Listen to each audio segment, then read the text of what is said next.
sudah Yana? Itu aja kan bisa jawabnya, yang nggak bisa ya. Bismillahirrahmanirrahim. Qabla kulli syai' nuwajjihu syukri lillah alladzi an'amana bi ni'amin mutanawwi'ah dhahiriyyah wa batiniyyah. Wa nusalli wa nusallimu 'ala an-nabiyil mukhtar wa alihi al-athhar ashabil akhyar kafir 'anna adh-dhunub wal awzar qalu subhanaka la 'ilma lana illa ma 'allamtana innaka antal 'alimul hakim. Rabbi shrah li sadri wa yassir li amri wahlul 'uqdatam min lisani yafqahu qawli ya fattah ya 'alim iftah lana futuhal 'arifin. Yang di sebelah kanan nampak nggak? Kelihatan nggak? Kalau nggak geser sedikit. Nah, ke sebelah tengah memungkinkan nggak? Fotografer memungkinkan nggak? Memungkinkan ya. Maju lagi aja, maju lagi. Nggak apa-apa, maju lagi. Nah, kita ngaji hari ini sampai jam 7 malam, jadi panjang waktunya. Habis ini ditermin semua nanti. Baik, bismillahirrahmanirrahim. Pak Haji Yolfis yang kami hormati, para tamu undangan, para duyufur rahman, calon-calon tetamu Allah Subhanahu wa taala yang insyaallah dirahmati oleh Allah Subhanahu wa taala. Siapa yang disebut dengan tamunya Allah? Kata Nabi, orang yang hujjaj beribadah haji, wal umar, orang yang beribadah umroh adalah wafdullah atau duyufur rahman, tamunya Allah Subhanahu wa taala. Ketika kita jadi tamunya Allah ke rumah Allah Baitullah, sejatinya yang melayani adalah Allah. Apapun yang kita minta diijabah oleh Allah Subhanahu wa taala. Amin. Pertanyaannya adalah, adakah di antara kita yang orang tuanya tidak bisa berangkat ibadah haji, tapi anaknya bisa berangkat haji? Ada nggak? Banyak. Ada nggak orang tua yang tidak bisa mencari ilmu sampai S2, S3, tapi anaknya sampai gelar doktornya luar biasa? Banyak. Ada nggak orang tua yang rumahnya sederhana, tapi anaknya diberi rezeki rumah yang mewah?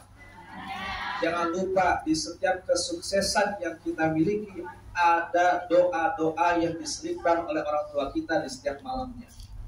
Maka doa yang tidak ditolak oleh Allah selain doa orang yang safar, orang yang mazlum teraniaya, orang yang beribadah haji, juga ada dua lagi, yakni doanya orang tua kepada anaknya dan doanya anak kepada orang tuanya.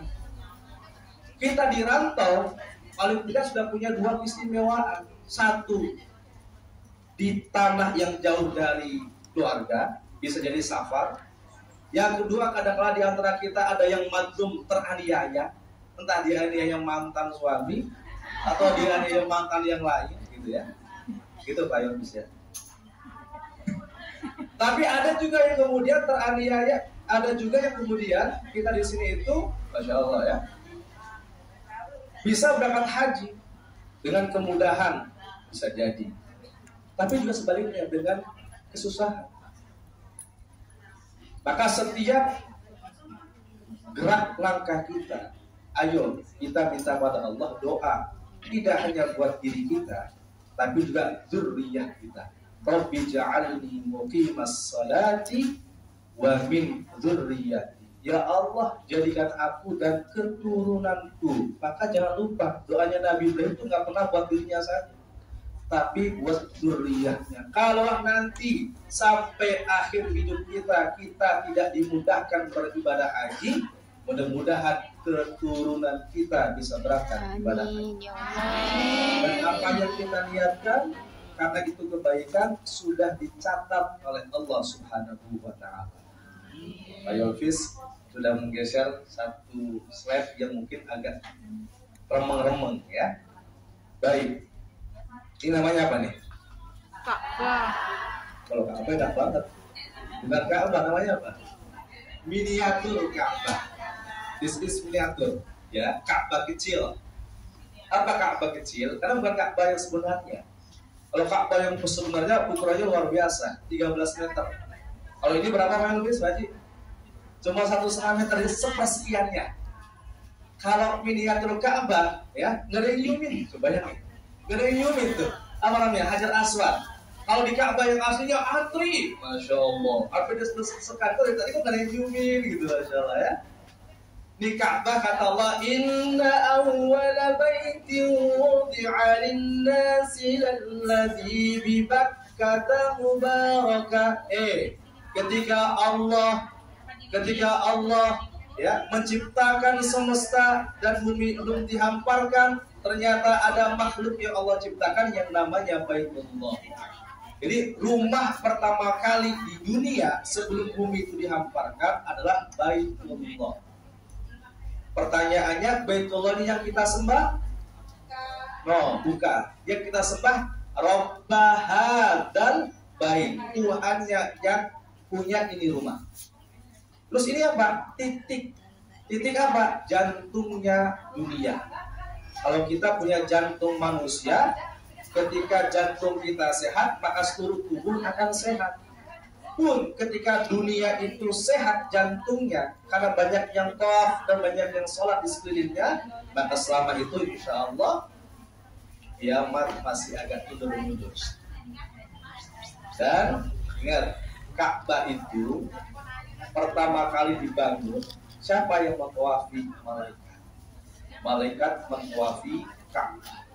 Ketika zaman Nabi Nuh alaihissalam, kemudian Ka'bah itu hancur terkena banjir bandang. Baru kemudian zaman Nabi Ibrahim alaihissalam diperintahkan kembali untuk membangun yang namanya Ka'bah. Bersama siapa? Bersama putranya namanya Ismail alaihissalam.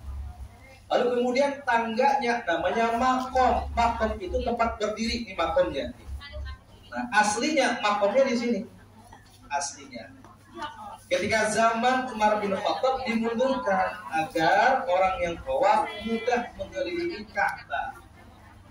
Paham ya? Jadi ini bukan makam. Silakan. Salam, silakan. Tapi makom. Makom itu apa? Tempat berdiri, tapak kakinya Nabi Ibrahim alaihis salam. Jadi ketika membangun Ka'bah, tahap demi tahap ada makomnya Nabi Ibrahim.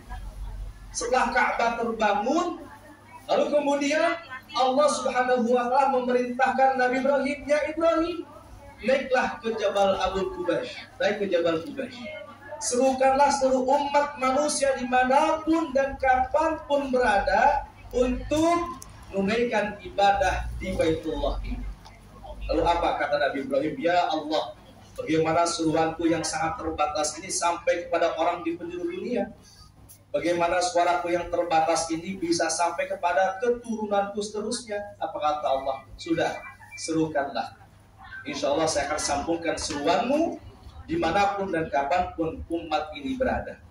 Nabi Ibrahim ribuan tahun sudah wafat, tapi kita alhamdulillah bisa memenuhi panggilan Allah melalui seruannya baginda Nabi Ibrahim alaihissalam. Apa jawaban kita? Labbaik Allahumma labbaik, labbaik la syarika laka labbaik, innal hamda wan ni'mata laka wal mulk la syarika. Waktu saya belajar di Mesir, ya, orang memanggil yang lain radiolfis gitu ya. Lalu dia menjawab, itu ada dua jawaban pilihan. Pertama na'am, yang kedua labbaik. Kalau na'am itu hanya na'am dan begini aja. Tapi kalau labbaik, ya artinya apa? Menghampiri. Maka talbiyah itu adalah jawaban umat yang beribadah haji dan umroh di tanah suci sebagai jawaban atas seruan Allah melalui siapa? Nabi Ibrahim alaihissalam. Dan kita semua yang hadir khususnya berhak untuk beribadah di kota suci ini, yang semua para nabi dari mulai Nabi Adam alaihissalam beribadah di Baitullah dan sekitarnya. Pengen ya kira-kira? Pengen semuanya? Kita salawat dulu biar dapat. Allahumma salli ala Sayyidina Muhammad an tuballigha ya Rabbiyal hadirin ziyaratal masjidil haram ziyaratal masjidil wal haram masjidin nabi wal masjidin nabi sallallahu alaihi wasallam. sallallahu alaihi wasallam. Allahumma Allahumma ij'al ja'al hajjana hajjan mabrura hajjan mabrura wa umratan maqbulah wa umratan wa maqbula sa'yan mashkura wa sa'yan mashkura wa dhanban maghfura wa dhanban wa maghfura tijaratan lan tabur wa tijaratan ya nuran nur ya aliman ma fis sudur ya aliman ma fis sudur akhrijna akhrijna minadh dhulumati ilan nur minadh dhulumati ilan nur tawaffani wa tawaffana wa tawaffana musliman musliman wa alhiqna wa alhiqna bis salihin. bis-shalihin. Amin ya rabbal alamin. Amin ya rabbal alamin. Saya doakan semua, kita doakan di majelis ilmu ini malaikat mengaminkan agar kita dimudahkan beribadah di tanah suci dan dzurriyyah keturunan kita. Amin ya Allah. Maka kalau orang yang cerdas kata Nabi, al-kayyis man dana nafsahu wa amila lima ba'dal maut. Orang yang cerdas kata Nabi, orang yang bisa mengelola dirinya, mengendalikan dirinya dan memikirkan amalan, melakukan amalan investasi akhirat nanti. Salah satu investasi awal kita apa? Selain sedekah, jadi ibadah haji. Karena orang yang berhaji tidak ada balasan illal jannah, kecuali surga dari Allah Subhanahu wa taala. Maka haji harus menjadi prioritas dari rezeki dana uang yang kita dapatkan. Di Indonesia, saya bimbing 2012, 2014, 2015 umrah setiap tahun. Itu orang yang ibadah haji sekarang di Indonesia harus menunggu rata-rata 20 tahun baru berangkat. 2014 sebelum pandemi, wilayah Sulawesi Selatan termasuk wilayah paling panjang 40 tahun dia baru berangkat. Negara Sintang. Itu semua ujian dari Allah. Tapi kita harus ikhtiar, kita lakukan bismillah. Kalau kemudian tidak bisa berangkat juga sampai kita wafat, sudah niat yang kita lakukan, karena Allah catat pahala kebaikan kita. Amin. Kalau nggak bisa menunjukkan ya Allah zuriyah kita, keturunan kita yang nanti ketika di Ka'bah dia mendoakan orang tuanya. Jadi jangan sampai kita kalau misalnya pada haji umroh lupa dari orang tua, karena bisa jadi mudahnya kita berangkat haji umroh karena ada doanya orang tua kita. Dan ingat, haji umroh itu bukan hanya hubungan kita dengan Allah semata. Kalau kita telisik dalam sejarah bahkan hikmah ibadah haji, di situ ada pelajaran parenting, pelajaran tentang bagaimana pendidikan orang tua ke anaknya dan penghormatan anak kepada orang tuanya. Jadi kisah sinetronnya ada. Siapa artisnya? Nabi Ibrahim. Siapa lagi istrinya? Siapa namanya? Siti Hajar, Siti Sarah. Siapa lagi? Ismail, Ishak anaknya. Dan kisah itu ya bisa kita pelajari dalam semua proses ibadah haji. Semuanya diawali dari yang namanya pembangunan Ka'bah atau Baitullah. Bahkan kalau kita ingat, Zam-Zam itu kisahnya siapa? Sudah dibawa jauh-jauh dari Palestina untuk Siti Hajar. Punya anak namanya Ismail. Ditaruh di lembah yang gersang, kagak ada air, kagak ada Zam-Zam, kagak ada dimsum. Dimsum tadi ya, kagak ada. Tapi Masya Allah, air kemudian keluar. Berkahnya siapa? Berkahnya Allah melalui Ismail alaihissalam dan ibunya Siti Hajar. Jadi kisahnya luar biasa. Bahkan tidak cukup hanya satu keluarga. Di sini ada from Singapore. Siapa? Ada yang dari Singapura ya, dari Singapura. Ada yang dari Hong Kong, Mr. Chan. Ada yang dari Ciamis, Mrs. Chan. Dan semuanya. Bahkan di sini aja kita berbeda-beda, betul nggak? Bangsanya, sukunya, hidungnya, rambutnya, betul nggak tuh?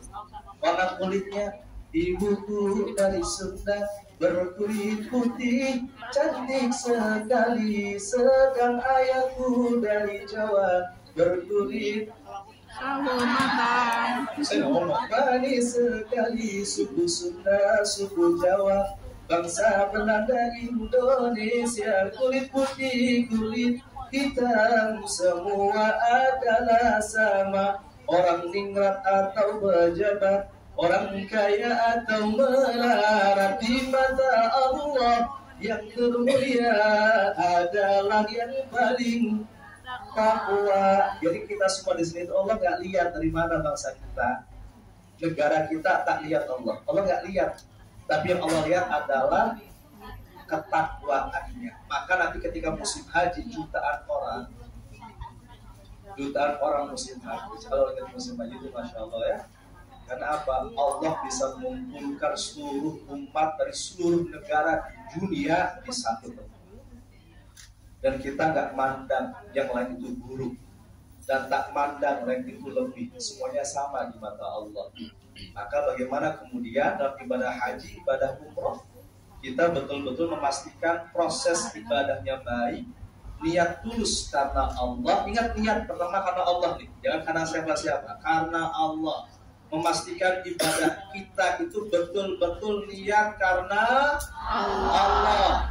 Maka kalau niatnya bagus, Allah pun akan menjamu pelayanannya dengan pelayanan yang bagus. Pak Haji Yolfis, Mi'an, Dede Hoko, kita yang fasilitator, semuanya berikhtiar untuk memberikan fasilitas yang terbaik.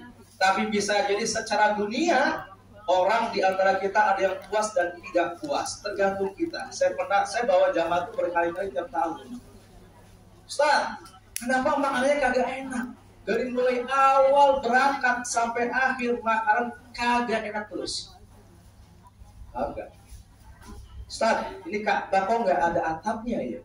Coba kalau ada burung kemudian ngasih kotoran, langsung tuh nyampe di kepala dia. Jadi semuanya diijabah oleh Allah. Maka harus husnudzon, bersangka baik, apalagi ampli.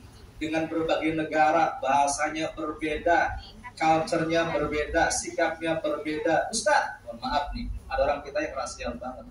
Ini depan saya Ustaz, udah gede, hitam lagi itu, ada biru, bau lagi. Dari dia berangkat sampai selesai ibadah, nggak ada yang bau yang enak. Jadi saya bilang, dari mulai sekarang teman-teman yang mau ibadah haji, jangan lupa doanya dengan lepas. Saya di grup ibadah haji sengaja share, Yofis ya, dari beberapa hari lalu, agar apa, materi tentang hikmah, tentang fikih, tentang akidah sudah mulai bertahap yang pagi itu disampaikan. Kenapa? Karena ibadah haji itu bukan hanya masalah fikih. Saya mau sampaikan dulu ya, ini penting. Ini namanya apa nih? Kamera ada apa ya di bawahnya? Yang akhirnya 3. Tripod. Berarti berapa? Telur ya. Coba kalau 1 dipatahin, jatuh nggak? Kalau 2 dipatahin, 3-tiganya kagak ada, jatuh. Apa maksudnya? Ad-din, fondasi agama kita itu ada 3. Pertama al-iman, yang kedua al-islam, yang ketiga al-ihsan. Iman itu adalah dasar kita beribadah. Kenapa kita harus haji? Kenapa kita harus sholat? Kenapa kita harus puasa? Itu namanya al-iman. Al-iman. Belajarnya kan jangan lupa translate buat apa-apa ya. Iman, keyakinan dasar. Kenapa kita harus berhaji? Kenapa kita harus puasa capek-capek? Bahkan kalau ngomong ke majikan harus puasa, nanti kamu mati. Mau makan. Orang ngomong ya, ngejelasin kenapa harus pakai kerudung. Ngejelasinnya harus luar biasa. Nah, itulah yang disebut dengan akidah. Lalu ada namanya al-Islam. Islam itulah prosedur ibadah.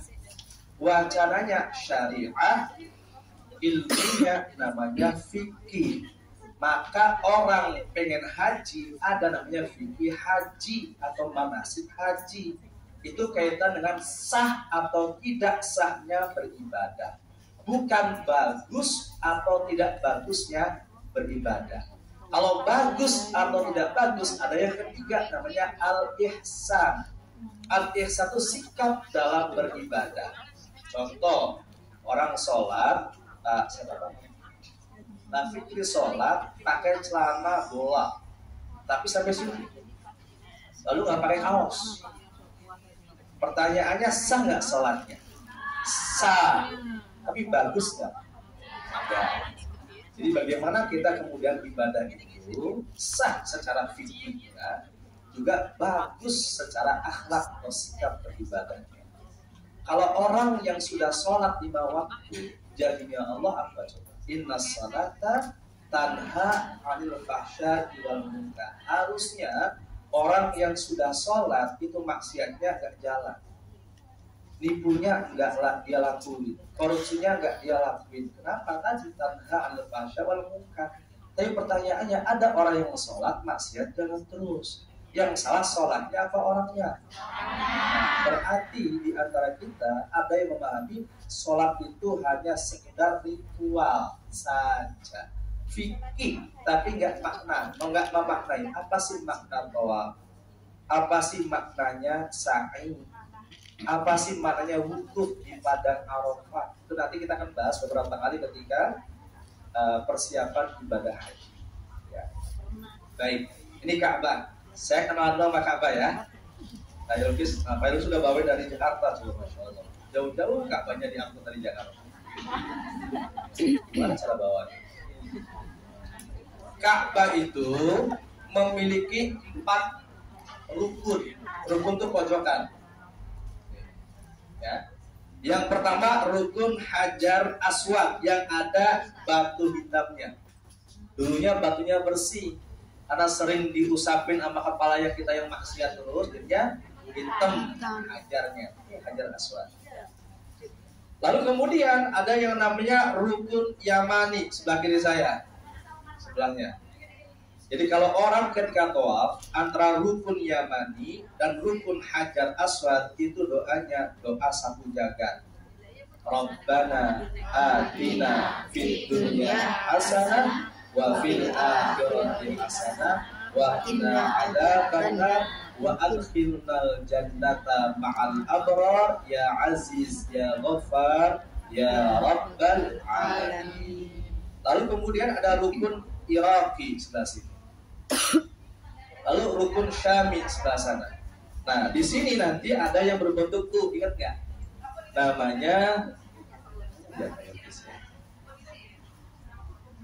Namanya Hijr Ismail. Maka nggak boleh kalau kita tawaf itu tidak keluar, tapi masuk ke sini di dalamnya Hijr Ismail, maka tidak tawaf namanya. Karena apa? Hijr Ismail itu bagian dari Ka'bah. Jadi kalau kita ingin fadilah sholat di dalam Ka'bah, maka sholatlah di Hijr Ismail. Sekarang setahun ini antri perempuan terus laki, lu mah enggak, semuanya rebutan. Kemarin terakhir kita bawa jamaah umroh, semuanya antri, lakinya duluan terus gantian perempuan. Namanya Hijr Ismail.